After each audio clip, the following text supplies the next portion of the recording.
So ఈ బీపీలో చాలా మందికి బీపీ ఎక్కువ ఉండడం వల్ల మీరు సఫర్ అవుతుంటారు. బీపీ అంటే నార్మల్, అందరికీ బీపీ ఉంటుంది. అది బ్లడ్ ప్రెషర్ లేకపోతే మనం జీవించలేం కదా! సో అది ఒకటి.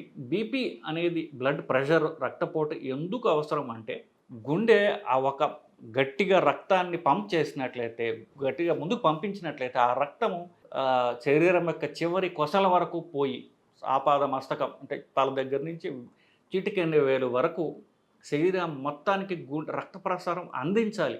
రక్త ప్రసారం పోకపోతే కణాలు బతకలేవు, చనిపోతాయి. వాటికి ఆక్సిజన్ పోవాలి. వాటిలో తయారైనటువంటి కల్మషాలైనటువంటిని తీసివేయాలి. సో ఈ రక్త ప్రసారం జరగాలి అంటే గుండె అవసరం. గుండె జనరేట్ చేసే రక్తపోటు అవసరం. అది రక్తనాళాల్లో గుండె ఎప్పుడైతే పంప్ చేస్తుందో, రక్తనాళాల్లో ఎప్పుడైతే రక్తం ప్రవహిస్తుందో ఆ రక్త ప్రవాహం వల్ల రక్తనాళాల్లో ప్రెషర్ పెరుగుతుంది. దాన్ని బ్లడ్ ప్రెషర్. బ్లడ్ వల్ల పెరిగినటువంటి ప్రెషర్.